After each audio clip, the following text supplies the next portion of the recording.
अस्सलाम वालेकुम नाज़रीन, आज की टॉप स्टोरी के साथ मैं हूं आपकी मेज़बान फलक भट्ट और मेरे साथ स्टूडियो में मौजूद है सीनियर तज्ज़ियाकार आसम अमीन साहब। आसम साहब बताइएगा, सियासी हलचल शुरू हो गई है, नून लीग ने दरखास्तें लेना शुरू कर दी हैं, इसका मतलब है कि इलेक्शन हो जाएंगे?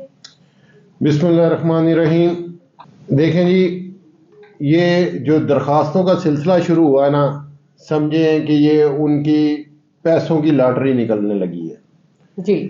MNA जो उनसे है वो 2 लाख रुपया जमा करवाएगा और साथ 3 लाख रुपया पार्टी फंड में। अभी वो उस तरह पार्टी फंड नहीं है, ये तो अभी करोड़ों रुपए बाद में जब सिलेक्शन होगी ना दरखास्तों की, किन किन MPA और MNA को सीटें देनी है, उसके बाद फिर भी फंड शुरू होंगे। ऐसे ही है। अभी जो सिलसिला शुरू हुआ है कि MNA 2 लाख रुपया दरखास्त के साथ जमा करवाएगा, 3 लाख रुपया उसके अजाफी जमा कराएगा, 5 लाख रुपया MNA का जमा कराएगा और MPA 1 लाख रुपया दरखास्त के साथ जमा करवाएगा और 2 लाख रुपया अजाफी जमा करवाएगा। तो ये आप देखिएगा कि पूरे पाकिस्तान से लाखों अरबों रुपया जो उनसे वो करोड़ों रुपया वो इकट्ठा किया जाएगा।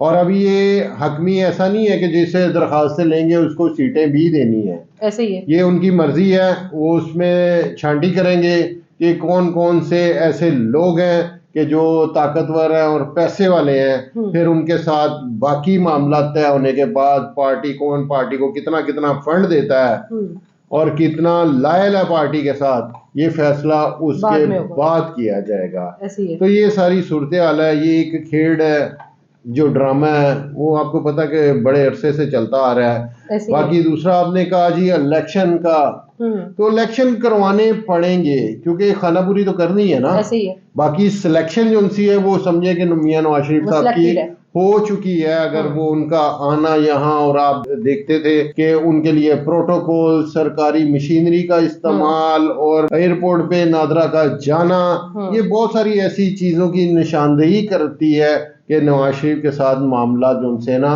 वो सेटल हो चुके हैं। अच्छा आसम साहब बताइएगा, पीपल पार्टी का क्या फ्यूचर देख रहे हैं, क्योंकि MQM के साथ नून लीग ने सीट जो है वो एडजस्टमेंट कर ली है।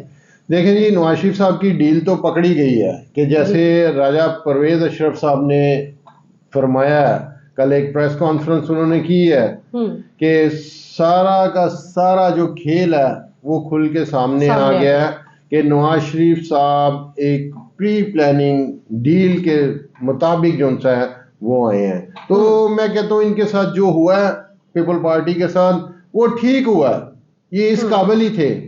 क्योंकि देखें, आप माजी उठा के देख लें, इन दो पार्टियों की कभी भी आपस में नहीं बन पाई। ऐसे ही है। इन्होंने नवाज शरीफ पे बहुत बड़े बड़े इल्जामात लगाए और उन्होंने मोहतरमा बेनज़ीर शहीद पे बहुत बहुत बड़े इल्जामात लगाए, बहुत सारी ऐसी वीडियो जारी हुई, पोस्टर जारी हुए।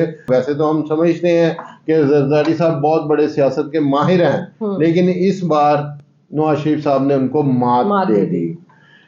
तो ऐसी डील बनाई कि जिससे वो जरदारी साहब को खुद नहीं समझ आई कि मेरे साथ हुआ क्या है। अब जो देखें कि 4 रोज पहले नवाज शरीफ साहब ने MKM को दावत दी, दावत में उनको बुला के उनके साथ सीट एडजस्टमेंट जो उनसे, मेरे ख्याल से जो हमारा कबूतर है वो ये कहता है कि सीट एडजस्टमेंट हो गई है।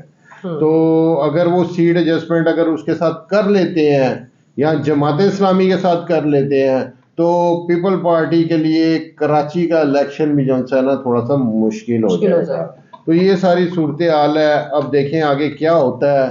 अगर एक ऐसी सियासी जमात जो उनसी है जो जेल के अंदर है, अगर उसके लिए कोई रास्ते ना खोलेंगे तो फिर आप समझ लें कि सीधा सीधा इलेक्शन आगे नून लीग का है और वो सिलेक्शन हो चुकी है। आने वाला वजीर आजम नवाज शरीफ साहब होंगे। जी नाज़रीन, ये तो आने वाला वक्त ही बताएगा कि किसकी होगी जीत और किसकी होगी शिकस्त। इसी के साथ अपनी मेज़बान फलक भट्ट को इजाज़त दीजिएगा। अल्लाह ने